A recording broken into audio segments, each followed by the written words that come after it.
gimana kalau kita nggak bisa jawab pertanyaan dari HRD? Nah, ini jawaban bagus banget. Jadi, aku bakal kasih tips buat kalian yang kalau ditanya HRD itu biar nggak jawabnya nggak tahu Pak, atau nggak tahu Bu, atau aku bakal kasih tips di sini. The place I'm living in is called a beautiful. Hai guys, welcome back with me Wulan Suandini. Semoga kalian sehat selalu. Hari ini aku bakal jawabin pertanyaan seputar pramugari. Jadi pertanyaan-pertanyaan yang kalian ketik di kolom komentar YouTube aku, yang ada di DM Instagram aku, bakal aku jawabin di video kali ini. By the way, sekarang itu udah jam 1.27 di tempat aku. Jadi kita santai-santai aja, dan aku masih semangat banget buat video ini guys. Sorry banget ini ada bantal di belakang karena aku kalau nggak pakai bantal sakit banget, soalnya seharian tadi habis aktivitas. So biar nggak lama-lama, langsung aja ke question yang pertama. Question yang pertama itu, Kak, misal kalau ikut rekrutmen di lain grup, kalau lolos kita yang pilih maskapai atau dari pihak airlines? Jawabannya adalah yang menentukan kita masuk Batik, Wings atau lain itu dari pihak maskapainya sendiri. Nah, itu biasanya ditentukan setelah pantuhir atau pantauan akhir. Kita disuruh masuk ruangan, di sana ada direksi batiknya sendiri. Pertanyaan yang diberikan oleh mereka adalah siapa yang bisa bahasa selain bahasa Inggris. Nah, diutamakan bisa bahasa Mandarin dan Jepang untuk di Batik Air. Nah, kalau untuk klien Wing nggak ada persyaratan sama sekali gitu. Jadi nanti kita tahu kita masuk klien Batik atau Wing setelah sign kontrak. Oke, sudah terjawab ya guys. Sekarang pertanyaan kedua yaitu, Kak, pas rekrutmen mugari pengaruh juga nggak sih buat yang punya siku gelap? Sebenarnya enggak sih kalau untuk siku doang, tapi kalau misalkan orang kan beda-beda, ada yang kelihatan banget, ada yang enggak. Nah, kalau menurut kalian itu, aduh kelihatan banget nih siku aku gelap, itu kalau menurut mereka masih bisa ditreatment dan masih bisa hilang, nggak apa-apa. Kayak misalkan bekas luka, kalau masih bisa hilang, nggak apa-apa, pasti ditreatment lagi. Selama kalian pendidikan harus sudah hilang, mungkin bekasnya atau sudah cerah begitu. Lanjut ke question yang ketiga dari Syafira lagi. Tips biar kita disukai sama tim HR saat rekrutmen. Jadi tips biar kalian disukain HRD itu adalah senyum. Pertama kali kalian nginjek kaki di ruangan interview, itu kalian harus senyum ke semua kandidat, apalagi sama direksi-direksi yang ada di sana. Pokoknya kalian harus senyum, karena at least kalau kalian senyum itu pasti kalian percaya diri dan menimbulkan aura positif lah ya. Kalau kalian senyum, otomatis kalian itu menunjukkan bahwa kalian itu pede, dan pasti HRD itu akan melirik kalian sebagai calon pramugari. Next, ke question selanjutnya. Waktu ikut tes flight attendant, tinggi dan berat badannya berapa, Kak? Waktu itu berat badan aku 165 dan berat aku 47 kg. Untuk tinggi badan sendiri, setahu aku, tinggi badan yang kalian ukur di luar sama waktu kalian tes biasanya dikurangin sih, karena tinggi asli aku adalah 169, tapi waktu ukur kemarin jadinya 165, dan berat badanku 47 kg itu masih underweight banget, tapi masih bisa jadi pramugari. Kok bisa, Kak? Cek di video sebelumnya, sudah kejawab semuanya. Oke, pertanyaan selanjutnya itu dari Amanda. Kalau pramugari itu begitu selesai pendidikan dan license-nya udah done, flight langsung dapat gaji. Sebelumnya, kalau yang belum tahu license itu apa, license itu adalah dokumen yang isinya syarat di mana kalian bisa terbang. Kayak istilahnya kalian boleh bawa motor atau mobil kan harus punya dokumen, yaitu SIM. Nah, kayak gitu. Untuk gaji sendiri, begitu license kalian sudah done, sudah keluar, namanya Flight Attendant Certificate atau FAC, kalian terbang itu sudah dapat gaji pokok. Untuk jam terbang itu ada potongannya sendiri tergantung maskapainya. Batik, Wing sama lain itu beda-beda, dan tergantung grade-nya, apakah kalian junior, apakah kalian senior, itu beda-beda potongannya. Jadi nih, misalnya kalian mendapatkan potongan 30 jam terbang, sedangkan kalian baru terbang itu akhir bulan atau pertengahan bulan. Belum ada 30 jam, baru 5 jam atau 10 jam atau 20 jam atau 25 jam. Kalian tidak akan mendapatkan uang terbang karena emang potongan dari maskapainya sendiri itu 30 jam. Kecuali uang makan, gaji pokok, uang nginep tetap jalan, tergantung kalian banyaknya nginep di suatu daerah. Lanjut ke pertanyaan selanjutnya, yaitu kalau Wulan udah pernah flight inter belum? Kalau untuk terbang ke internasional sudah pasti pernah. Untuk syarat khususnya itu sebenarnya mungkin dilihat dari kemampuan bahasa Inggris kita. Waktu pendidikan itu bagaimana? Itu yang sering diterbangkan ke internasional. Untuk terbang ke China sendiri memprioritaskan mereka yang bisa bahasa Mandarin, guys. Begitu. Oke, next question is, Kak, ceritain dong susahnya tes pramugari gimana?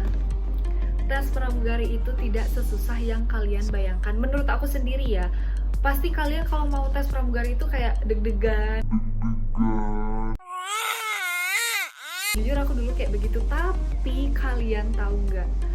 Menurut aku lebih butuh perjuangan di pendidikan pramugari daripada walk-in interview pramugari. Itu benar-benar susah banget. Intinya di video sebelumnya itu udah aku jelasin semuanya lengkap banget. Kalian tinggal tonton gimana caranya biar bisa masuk pramugari. Oke, lanjut. Kalau lagi libur terbang harus stay di mes atau bisa balik ke rumah aja, Kak?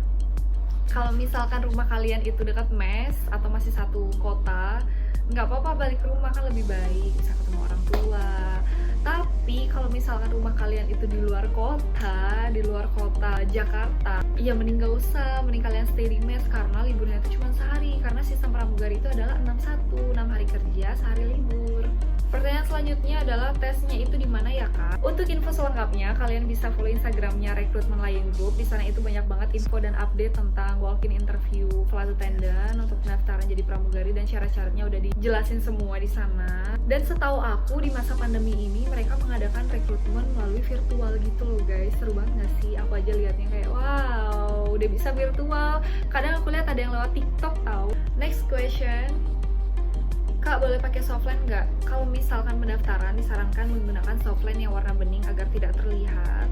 Kalau untuk pendidikan, biasanya kalian yang matanya minus itu harus minta surat dari atasannya dulu. Jadi waktu kalian pendidikan itu boleh pakai kacamata atau soft lens. Dan untuk terbang, disarankan menggunakan soft lens yang warna mata, warna coklat atau warna bening.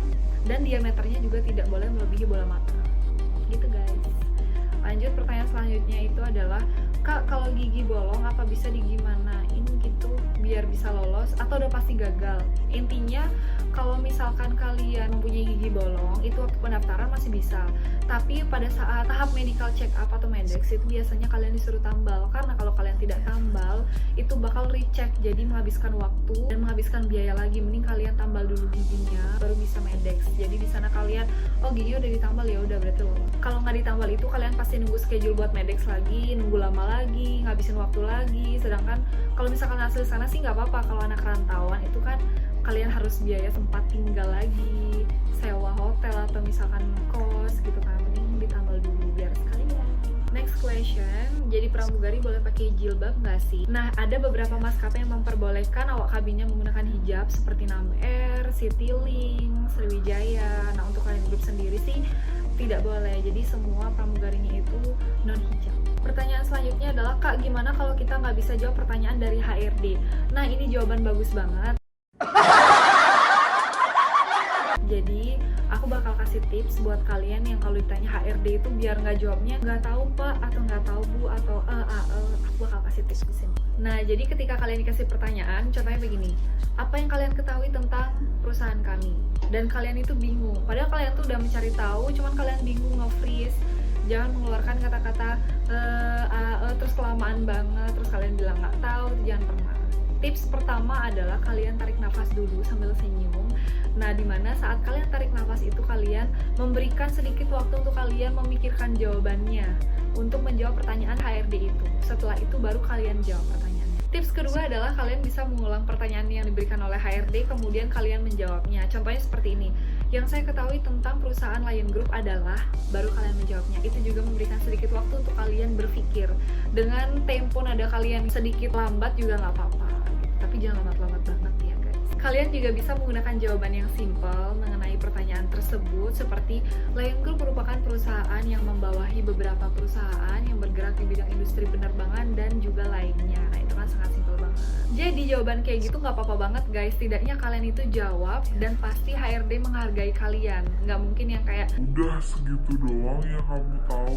Itu nggak mungkin, yang penting kalian bisa jawab. Dan pelan-pelan, nggak usah buru-buru, nggak apa-apa kok. Tips ketiga adalah setelah kalian dikasih pertanyaan, apa yang kalian ketahui tentang perusahaan Lion Group? Kalian bisa tarik nafas sambil senyum, terus kalian mengucapkan terima kasih Bapak Ibu atas pertanyaan yang kalian berikan. Setelah kalian mengucapkan terima kasih, kalian ulang pertanyaannya. Jadi tarik nafas, terima kasih Bapak atau Ibu atas pertanyaan yang diberikan. yang saya ketahui tentang perusahaan Lion Group adalah, nah itu akan memberikan banyak jeda dan bisa berpikir untuk jawaban yang kalian berikan kepada HRD. Gitu guys, semoga jawaban aku membantu. Oke, last question is, Kak, berapa biaya untuk jadi pramugari? Oke guys, jadi pertanyaan biaya untuk jadi pramugari berapa dan gimana perjuangan aku jadi pramugari bakal aku ceritain di next video aku. Aku juga gak sabar banget pengen ceritain ke kalian.